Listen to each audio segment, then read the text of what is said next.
हाँ विद्यार्थी मित्रों, माधव विद्या संकुल ऑनलाइन टीचिंग में आप सर्वेનું हार्दिक स्वागत है।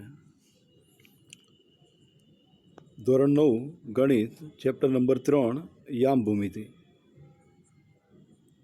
હવે આ ચેપ્ટરમાંથી મિત્રો એકદમ ટૂંકા પ્રશ્ન એક જ શબ્દમાં કે અંકમાં જવાબ હોય અથવા તો એક વાક્યમાં જવાબ હોય એવા પ્રશ્ન વધારે આવે અને એ સિવાય આવે તો 3 કે 4 માર્કનો આલેખ આવે। બરાબર છે, તો એના વિશે અભ્યાસ કરીશું। શક્ય હોય તો હવે પછીના જે વિડીયો છે એ બધાની અંદર તમારે જેમ જેમ અમે ભણાવતા જઈએ ને એમ જોડે નોટ પેન લઈને બેસવાનું, એટલે કંપાસના સાધનો બધું વસ્તુ જેટલું શક્ય બને એટલું અહીંયા આગળ ચાલે એટલું જોડે જોડે લખતા રહેવાનું। એવું બને તો તમને થોડું વધારે આવડશે। જોડે લખવાની આદત પાડશો તો થોડું ઓછો ટાઈમ લાગશે અને જલ્દી આવડી જશે। એટલે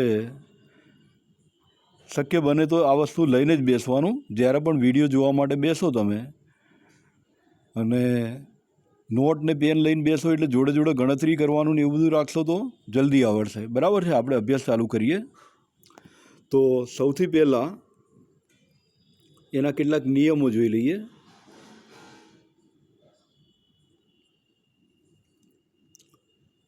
પ્રત્યેક વાસ્તવિક સંખ્યાના સંગત સંખ્યા રેખા પર અનન્ય બિંદુ મળે। ફરીથી જોઈએ મિત્રો, બધી ભાષા છે પ્રત્યેક વાસ્તવિક સંખ્યાના સંગત સંખ્યા રેખા પર અનન્ય બિંદુ મળે। આથી ઉલટું વિધાન, એટલે જે વિધાન આપેલું છે એનું એ જ ઊંધી રીતે વિચારીએ તો સંખ્યા રેખા પરના પ્રત્યેક બિંદુને સંગત અનન્ય વાસ્તવિક સંખ્યા સંકળાય છે। હવે મિત્રો આ કઈ રીતે બને તો એના માટે હું તમને એ દર્શાવું છું। સંખ્યા રેખા મેં દોરેલી છે એની ઉપર, સંખ્યા રેખા દોરેલી છે એની ઉપર જુઓ તમે તો 0 થી 10 આ 0 1 2 3 4 એવી રીતે ફૂટપટ્ટીથી મેં સેન્ટીમીટરના માપ પ્રમાણે અહીંયા 0 થી 9 સુધી લખેલું છે। બરાબર છે। હવે આ જે સંખ્યા રેખા છે એમાં 0 થી 10 મેં લખેલું છે।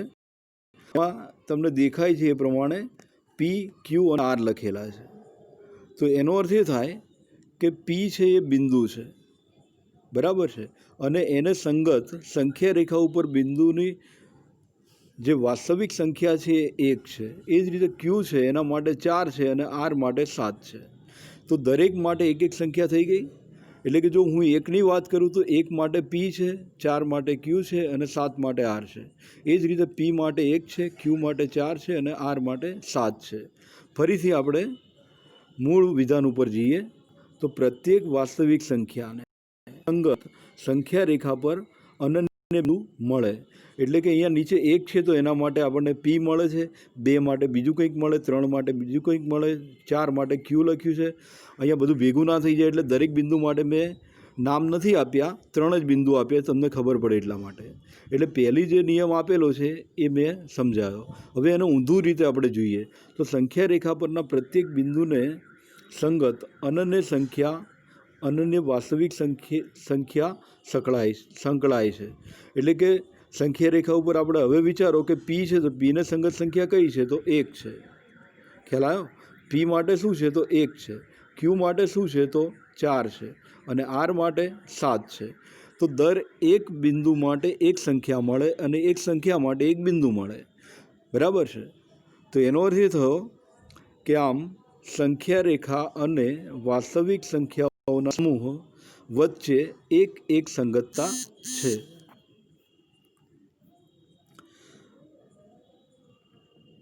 બીજો નિયમ, યામ સમતલ પર આવેલ કોઈ પણ બિંદુ કે વસ્તુનું સ્થાન વર્ણવવા માટે દર્શાવવા માટે બે પરસ્પર લંબ રેખાની જરૂર પડે। ફરીથી, યામ સમતલ પર આવેલ કોઈ પણ બિંદુ કે વસ્તુનું સ્થાન વર્ણવવા કે દર્શાવવા માટે બે પરસ્પર લંબ રેખાઓની જરૂર પડે। યામ સમતલમાં પછીનો નિયમ, યામ સમતલમાં બિંદુનું સ્થાન દર્શાવવાની જે પદ્ધતિ ઉપયોગમાં લેવામાં આવે છે તે મહાન ગણિતશાસ્ત્રી રેને દકાર્તેના નામ પરથી કાર્તેજીય યામ પદ્ધતિ તરીકે ઓળખાય છે।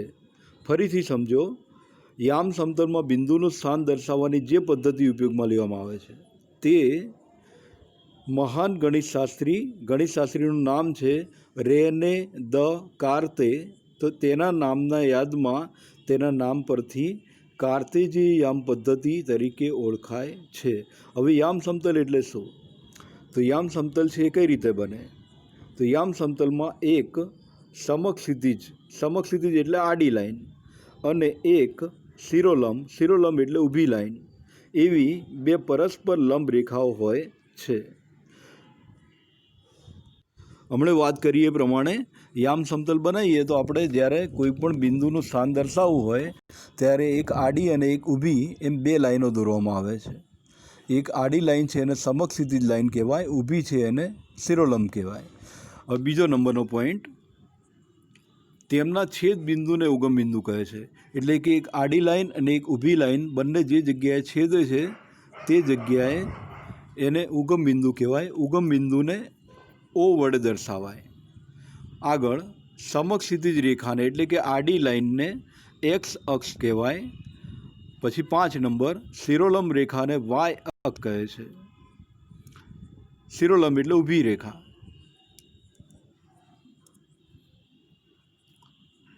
6 નંબર, બંને અક્ષોને યામાક્ષો કહે છે. બંને અક્ષોને યામાક્ષો કહે છે. 7 નંબર, સમતલને યામ સમતલ કહેવાય, અથવા તો કાર્તેજીય સમતલ કહેવાય, અથવા તો XY સમતલ કહેવાય. મિત્રો, આ જે 7 પોઈન્ટ મેં લખાયા છે એ ટૂંકા પ્રશ્નમાં ક્યાંક ને ક્યાંક જરૂર પડે છે. એવો પ્રશ્ન પૂછાય એમાં ખાલી જગ્યા પૂરવાની હોય, અથવા તો ઓપ્શનમાંથી જવાબ આપવાનો હોય, અથવા એક વાક્યમાં જવાબ આપવાનો હોય. એટલા માટે આ મેં 7 પોઈન્ટ અલગ અલગ લખ્યા છે. એનું મહત્ત્વ એટલું જ છે, એટલા માટે. બરાબર છે. હવે અહીંયા નીચે મેં જે આકૃતિ દોરેલી છે આલેખની દ્રષ્ટિએ જોઈએ તો યામ સમતલ દોરેલું છે. હવે એમાં જોઈએ તો આડી જે લાઈન છે એને એક્સ અક્ષ કહેવાય, ઊભી લાઈન છે એને વાય અક્ષ કહેવાય, આડી લાઈન છે એને સમક્ષિતિજ લાઈન કહેવાય. એટલે કે એક્સ અક્ષ છે, ઊભી છે એને શિરોલંબ લાઈન કહેવાય. હવે જે આડી લાઈન છે એને એક્સ ડેશ વડે દર્શાવાય, ઊભી લાઈન છે એને વાય ડેશ વડે દર્શાવાય. નીચે વાય ડેશ લખેલું છે, અહીંયા આગળ વાય ડેશ છે. બરાબર છે. હવે બંને બિંદુઓ જ્યાં છેદે છે ત્યાં આગળ ઓ લખેલો છે. ઓ એટલે ઉગમ બિંદુ. બરાબર. અને ફૂટપટ્ટીથી 1 સેન્ટીમીટરના અંતરે આપણે નિશાન કરેલા છે બંને લાઈન ઉપર. હવે 0ની જમણી બાજુ જુઓ તો 1 2 3 4 5 લખેલું છે. ડાબી બાજુ જુઓ તો -1 -2 -3 -4 -5 સુધી લખેલું છે. આવું આગળ પણ લખી શકાય. આ ખાલી બેઝિક છે એટલા માટે આપણે અહીંયા ખબર પડે એટલા માટે ઓછા અંક લીધેલા છે. એ જ રીતે ઊભી લાઈનમાં જુઓ તો 0થી ઉપરની તરફ એટલે ઉગમ બિંદુથી ઉપરની તરફ જુઓ 1 2 3 4 5 એવી રીતે, અને નીચેની તરફ -1 -2 -3 -4 -5 એવી રીતે દર્શાવેલ છે. બરાબર છે. હવે થોડું સમજી લેવાનું. તો અહીંયા આગળ જે હું નિશાન કરું છું એ સાથે ધ્યાનમાં રાખવાનું. એ 3 અક્ષર છે એક્સ, ઉગમ બિંદુનું ઓ અને વાય. એને ખૂણો XOY કહીએ તો એનાથી જે બને એને પ્રથમ ચરણ કહેવાય. બરાબર છે. પછી સાઈડમાં જુઓ તો આ બીજું ચરણ છે. પછી નીચેની તરફ ત્રીજું ચરણ છે, અને આ બાજુ ચોથું ચરણ છે. ફરી સમજાવું, આ જે ભાગ છે એને પ્રથમ ચરણ કહેવાય. અહીંયા છે એ બીજું ચરણ છે, ત્રીજું ચરણ અને ચોથું ચરણ. તો આવી રીતે એન્ટી ક્લોકવાઇઝ ચાલુ કરવાનું. પહેલું ચરણ, બીજું ચરણ, ત્રીજું ચરણ અને ચોથું ચરણ. બરાબર છે. હવે પ્રથમ ચરણ છે એમાં જોઈએ તો કૌંસમાં મેં લખેલું છે અહીંયા આગળ, તો ત્યાં આગળ 2 વખત પ્લસ લખેલું છે. એનો અર્થ એ કે એક્સ અને વાય બંને પ્લસ યામ છે. કૌંસની અંદર જે લખાય છે એમાં પહેલું એક્સ લખાય અને પછી વાય લખાય, એની જે કિંમત હોય એ લખાય. પછી બીજાની અંદર જુઓ તો અહીંયા માઇનસ અને પ્લસ લખેલું છે. માઇનસ અને પ્લસ છે બીજા ચરણમાં, એટલે કે એક્સ યામ માઇનસ છે અને વાય યામ પ્લસ છે. પહેલા ચરણમાં ફરી ધ્યાન આપો, બંને પ્લસ છે એટલે x > 0 y > 0. એ જ રીતે બીજા ચરણની વાત કરીએ તો એક માઇનસ ને એક પ્લસ દેખાય છે. બરાબર છે.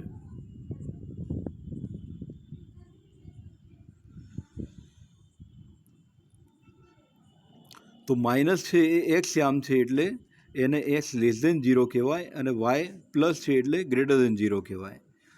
એથી આગળ જોઈએ તો ત્રીજું ચરણ એટલે તૃતીય ચરણ કહેવાય. બંને યામ માઇનસ હોય એટલે એક્સ અને વાય બંને લેસ દેન 0 દર્શાવાય. એ જ રીતે ચતુર્થ ચરણમાં એક્સ યામ પ્લસ હોય અને વાય યામ માઇનસ હોય એટલે એક્સ ગ્રેટર દેન 0 અને વાય લેસ દેન 0. મિત્રો થોડુંક આગળ જોઈ લઈએ જે આગળ આપણને કામમાં આવશે. તો અહીંયા મેં અમુક બિંદુઓ દર્શાવેલા છે. એમાં પહેલું બિંદુ છે એ. હવે એમાં મેં કૌંસમાં -3 અને 0 લખેલું છે. હવે એનું સ્થાન મારે દર્શાવવાનું છે, અહીંયા પહેલેથી દર્શાવેલું છે. તો એ પછી -3 છે, આપણે -3 કઈ જગ્યાએ આવે? તો પહેલી જે કિંમત લખેલી હોય એક્સ યામની જગ્યાએ, તો એમાં એક્સ એક્સલેસવાળી લાઇનમાં આપણે આડી લાઇનમાં જોવાનું કે -3 કઈ જગ્યાએ છે. તો અહીંયા મેં નિશાન કરેલું જ છે. અને વાય યામ 0 છે એટલે ત્યાંને ત્યાં નિશાન કરીને આવી રીતે દર્શાવી દેવાનું. બરાબર છે. હવે પછી બીજું બિંદુ છે એ મેં અહીંયા બતાવ્યું છે બી, 0 - 4. તો 0 છે પહેલો એક્સ યામ એટલે એને કંઈ કરવાની જરૂર નથી. ખાલી વાય ઉપર -4 કઈ જગ્યાએ દેખાય છે? વાય અક્ષ ઉપર. ત્યાં આગળ નિશાન કરી દેવાની અને એને યામ લખાય બી 0 - 4. એ જ રીતે આગળ જોઈએ સી, 0 3. તો 3+ છે એટલે એક્સ અક્ષથી ઉપરની તરફ આવે, માઇનસ હોય તો નીચેની તરફ આવે. બરાબર છે. પછી એ જ રીતે ડી બિંદુ. હવે ડી બિંદુ આપણે ક્યાં લીધું છે જોઈએ તો ડી અહીંયા મેં લીધું છે D5 0. તો જ્યારે પણ વાય યામ 0 હોય એ બધા જ બિંદુઓ એક્સ અક્ષ પર કહેવાય અને એક્સ યામ 0 હોય એ બધા જ બિંદુઓ વાય અક્ષ ઉપર આવે અને બાકીના બિંદુઓ જે તે ચરણમાં આવે. બરાબર છે. હવે ડી પછી ઈ બિંદુ દર્શાવેલું છે. હવે ઈના યામ તમે જુઓ તો બંને ++ છે એટલે કે બંને 2 2 લખેલું છે. તો આ બિંદુ કઈ રીતે મેળવવાનું? તો પહેલાં 2 છે એ આપણે એક્સ અક્ષ ઉપર જોવાનું અને સીધી લાઈન ફૂટપટ્ટી લઈ જવાની. હવે વાય ઉપર પણ 2 છે એને આવી રીતે લેવાનું. બંને જે છેદ બિંદુ મળે ત્યાં આગળ આપણે નિશાન કરી દેવાની. અહીં કરી છે એ પ્રમાણે. એથી આગળ જોઈએ તો એફ બિંદુ. તો અહીંયા દેખાય છે એફ -4 અને 3 છે. એનો અર્થ શું થાય? તો એફ -4 છે તો એક્સ અક્ષ ઉપર -4 દેખાય ત્યાં આગળ જોવાનું અને ત્યાંથી સીધી ફૂટપટ્ટી મૂકી દેવાની આવી રીતે. જો વાયામ પ્લસ હોય તો ઉપર તરફ જોવાનું અને માઇનસ હોય તો નીચેની તરફ જોવાનું. અહીંયા વાયામ 3 છે એટલે કે આવી રીતે છે. તો આ 3થી આડી લાઈન કરો, બંને બિંદુઓ જે જગ્યાએ મળે ત્યાં આગળ આવી નિશાન કરવાની અને પછી એના યામ લખી દેવાના -4 ને 3. બરાબર.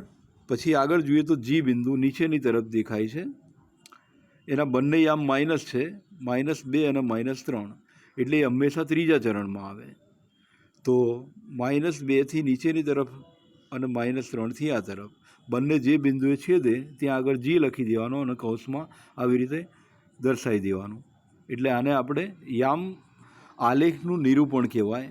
આલેખની અંદર નિરૂપણ કરો આપેલા બિંદુઓનું તો આવી રીતે થઈ જાય. જી પછી એચ, 4 - 1. તો એને કંઈક આવી રીતે દર્શાવાય.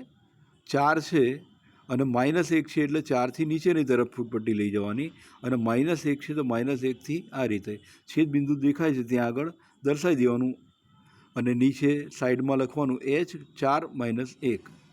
બરાબર છે. આ ખાલી ફંડામેન્ટલ છે, તમને યાદ રહે એના માટે પહેલેથી શીખવાડ્યું છે.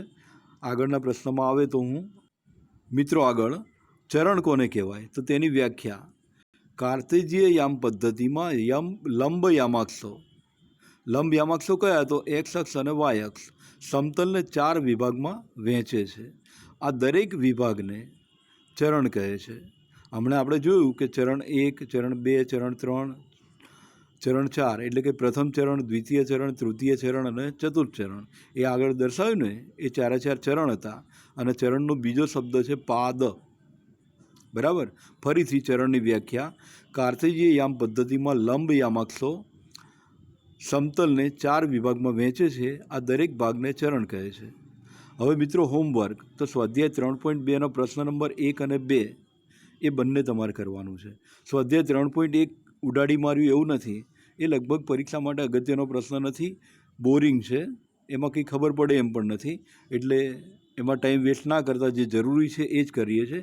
એટલે પ્રશ્ન 1 અને 2 તમારે અત્યારે જે સમજાવ્યું એના આધારે કરવાનું આવડી જશે.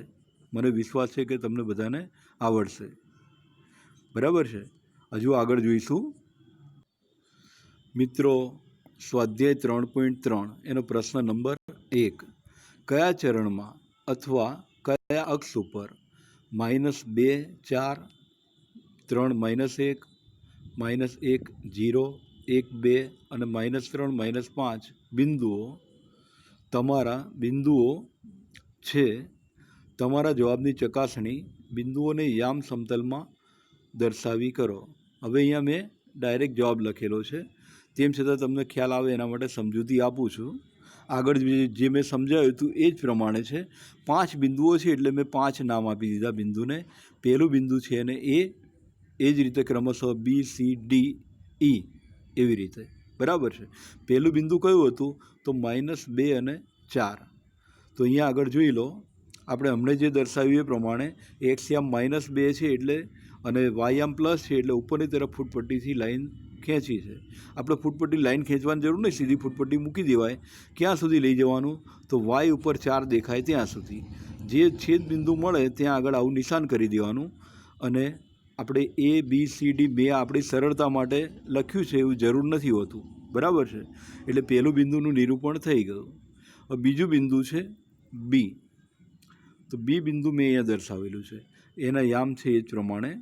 તો બીમાં 3 -1 છે, વાયામ માઇનસ છે એટલે x અક્ષ ઉપરથી 3થી નીચેની તરફ આવવાનું. ક્યાં સુધી આવવાનું? તો -1 છે ત્યાં સુધી. બંનેનું છેદ બિંદુ દેખાય ત્યાં આગળ આવું નિશાન કરી દેવાનું અને એનું નિરૂપણ આ રીતે થઈ જાય. તો પહેલું બિંદુ કઈ જગ્યાએ હતું? પ્રથમ દ્વિતીય ચરણમાં. બીજું બિંદુ ક્યાં છે? તો ચતુર્થ ચરણમાં. હવે ત્રીજું બિંદુ C નામ આપીએ છીએ. હવે એના યામ છે -1 અને 0, અહીંયા દેખાય છે એ પ્રમાણે. હવે જો વાયામ 0 હોય તો x યામ ઉપર -1 ક્યાં છે એ જોઈ લેવાનું. તો -1 અહીંયા દેખાય છે, તો ત્યાં આગળ એ જ જગ્યાએ નિશાન કરી દેવાનું. ઉપર કે નીચે જવાની જરૂર નથી. અને મેં જવાબ દર્શાવ્યો છે એ જ રીતે દર્શાવી દેવાનું. -1 0 એ કઈ જગ્યાએ છે? તો આડી લાઈન ઉપર છે એટલે x અક્ષ ઉપર છે એમ કહેવાય. પછી ચોથું બિંદુ જોઈએ. ચોથું બિંદુ છે D. એના યામ છે 1 2. બંને પ્લસ છે એટલે સ્વાભાવિક છે કે પ્રથમ ચરણમાં આવે. હવે 1 2 કહ્યું એટલે આપણે x અક્ષ ઉપર 1 છે એને 2 અંક સુધી ઉપર લઈ જવાનું આવી રીતે.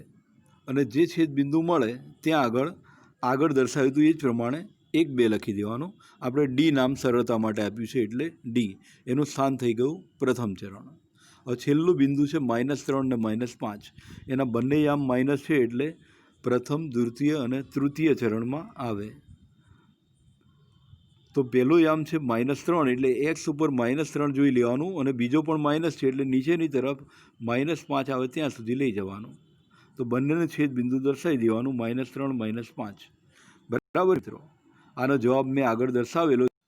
મિત્રો, આલેખમાં જે બિંદુઓ દર્શાવેલા હતા એનો જવાબ મેં એ જ બતાવ્યો છે કે બિંદુને યામ હતા એ અને બિંદુનું સ્થાન કઈ જગ્યાએ હતું. તો પ્રશ્ન પ્રમાણે આપણે આવી રીતે અલગથી જવાબ લખીએ છીએ કે પહેલું બિંદુ હતું A -2 4 દ્વિતીય ચરણ, B 3 -1 ચતુર્થ ચરણ, C -1 0 x અક્ષ પર છે એમ કહેવાય, D 1 2 બંને પ્લસ છે એટલે પ્રથમ ચરણમાં આવે અને E -3 -5 બંને યામ માઇનસ છે એટલે તૃતીય ચરણમાં આવે. પછી આગળ જોઈએ મિત્રો. પ્રશ્ન નંબર 2. નીચેના કોષ્ટકમાંથી સમતલમાં અનુકૂળ સ્કેલ માપના એકમોનું અંતર યામ અક્ષો પર પસંદ કરીને XY બિંદુઓનું નિરૂપણ કરો. એટલે રકમ આપણને કંઈક આવી આપેલી છે. આ કોષ્ટક એણે આપેલું છે. ખ્યાલ આવ્યો? હવે કોષ્ટક એણે આપેલું છે એમાં જુઓ તો x ઉપર -2 -1 0 1 અને 3 છે. હવે એક્સને સંગત y કેટલા છે? તો -2 ને સંગત 8 છે, -1 ને સંગત 7 છે, 0 ને સંગત -1.25 છે, પછી 1 ને સંગત 3 છે, 3 ને સંગત -1 છે. ફરીથી જોઈ લો તો 2ની સામે 8 છે, 1 અને -1 ને 7 છે. તો એવી રીતે એને ક્રમયુક્ત જોડ કહેવાય અથવા તો x અને y યામ કહેવાય, જે આપણે આગળ જોઈ ગયા હતા. હવે મેં અહીંયા તમને સરળતા પડે એના માટે ઉપર 5 બિંદુઓના નામ 5 આપી દીધા છે ક્રમમાં, ABCDE. એટલે આપણે પહેલું બિંદુ દર્શાવીશું. પહેલું બિંદુ એ છે. હવે એ -2 8 કહેવાય. તો -2 અને +8 એટલે કે એ બિંદુ કંઈક આવી રીતે આવશે. તો એના પહેલાં આપણે સમજી લઈએ કે આપણે દોરવાનું છે કઈ રીતે. તો જુઓ, એક્સ ઉપર -2, -1, 0, 1 અને 3. એટલે કે મોટામાં મોટી કિંમત માઇનસમાં અને પ્લસમાં કઈ છે? તો -2 આવવું જોઈએ અને 3 પણ આવવું જોઈએ એક્સ અક્ષ ઉપર. બરાબર છે. તો અહીંયા આગળ મેં દર્શાવેલું છે. જુઓ, તો એક્સ ઉપર -6 સુધી દર્શાવ્યું છે આ બાજુ, અને જમણી બાજુ 5 સુધી. એટલે બંને અંકોનો સમાવેશ થઈ ગયો. હવે વાય અક્ષ ઉપર મારે દર્શાવવાનું શું છે? તો માઇનસમાં તો મારે -1 સુધી જ દર્શાવવાનું છે, આ -1. અને પ્લસમાં જોઈએ તો 8 સુધી લઈ જવાનું છે. એટલે મારે એવી રીતે એક્સ અને વાય એક્સ દોરવા પડશે કે જેથી વાય ઉપર આપણને 8 છે એટલે 1-2 અંક વધારે, એટલે કે 9-10 સુધી આવે ત્યાં સુધી, અને નીચેની તરફ -1 એટલે -2 -3 સુધી આવે તો ચાલે. એટલે બધા જ બિંદુઓનું નિરૂપણ આપણે કરી શકીએ. બરાબર છે. તો કંઈક આવી રીતે થાય. હવે પહેલું બિંદુ હતું એ -2 8. એટલે મેં કહ્યું એ પ્રમાણે એનું નિરૂપણ કંઈક આવી રીતે થાય. -2 થી 8 એકમ ઉપર જવાનું અને એને જે દેખાય છે એ રીતે દર્શાવી દેવાનું. બરાબર છે. આવી રીતે છે. બંનેનું છેદ બિંદુ છે ત્યાં મેં દર્શાવેલું જ છે. તમને ખ્યાલ આવે એના માટે ઝૂમ કરું છું. બરાબર. પછી બીજું બિંદુ હતું, જુઓ, તો -1 7 છે. તો -1 7 પણ એ જ રીતે થઈ જશે. એને પણ આપણે આવી રીતે 7 એકમ સુધી લઈ જઈ શકાય. છેદ બિંદુ આવે છે ત્યાં દર્શાવી દેવાય. B -1 અને 7. ત્રીજું બિંદુ C 0 અને -1.25 છે. હવે એક્સએમ 0 છે એટલે કે એ બિંદુ વાય અક્ષ ઉપર આવે, અને વાય અક્ષ ઉપર માઇનસવાળી કિંમત ક્યાં આવે? તો એક્સ અક્ષથી નીચેની તરફ આવે. એટલે નીચેની તરફ જોઈએ. હવે -1.25નો અર્થ શું થાય? તો -1.25 એટલે કે -1 અને -2ની વચ્ચે, અને 1.25 છે એટલે કે 1 અને 2ની વચ્ચે 4 ભાગ પડે. તો અહીંયા આગળ આવી રીતે દર્શાવી શકાય. C 0 અને -1.25. પછીનું બિંદુ છે D13. તો D13 છે, ડીનો યામ છે 1, એટલે 1થી હું 3 એકમ ઉપર જઈશ. પ્લસ છે એટલે 3 એકમ નીચે ઉપર જવાનું, અને માઇનસ હોય તો એટલા જ એકમ નીચે તરફ જવાનું. બંનેનું છેદ બિંદુ આવે ત્યાં આવી રીતે દર્શાવી દેવાનું. એટલે D13 મળે. અને છેલ્લું બિંદુ છે E 3 -1. તો એ પણ અહીંયા મેં દર્શાવેલું જ છે. ખ્યાલ આવે એના માટે ફરી દર્શાવું છું કે 3 થી -1 એટલે 1 એકમ નીચે તરફ જવાનું. તમને ખ્યાલ આવે એના માટે થોડું ફરી બતાવી દઉં. તો 3 થી નીચે તરફ 1 એકમ અને -1 થી આ બાજુ 3 એકમ, એટલે થઈ જાય. છેદ બિંદુ મળે ત્યાં આગળ આવી રીતે E 3 -1 લખાય. બરાબર છે મિત્રો. ફરી સમજાવું છું. જ્યારે આલેખ તમે દોરો ત્યારે ભૂલવાનું નહીં. 2 રેખાઓ આપણે એક્સ અને વાય એક્સ દોરી નાખવાની. એક્સ ને વાય એક્સ દોરો તો અહીંયા આગળ એક્સ જમણી બાજુ, બાજુ એક્સ ડેશ લખવાનું, અહીંયા ઉપર વાય લખવાનું, નીચે વાય ડેશ લખવાનું, પછી ઉગમ બિંદુ O લખવાનું, ફરજિયાત આ લખવાનું. અને પછી બાકીના જે અંકો છે વાસ્તવિક સંખ્યાઓ 1 2 3 4 5, 1 2 3 4 5 વાય અક્ષ ઉપર, પછી આ બાજુ જમણી બાજુ ડાબી બાજુ -1 -2 -3, અને આ બધા જ બિંદુઓ છે ફૂટપટ્ટીમાં સેન્ટીમીટર અથવા તો ઇંચનું માપ ધ્યાનમાં રાખીને આપણને અનુકૂળ આવે એવી રીતે લેવાનું. શક્ય હોય ત્યાં સુધી સેન્ટીમીટરનો ઉપયોગ કરવો સારો. તો મિત્રો, અહીંયા સ્વાધ્યાય ચેપ્ટર નંબર 3 છે એ પૂર્ણ થાય છે.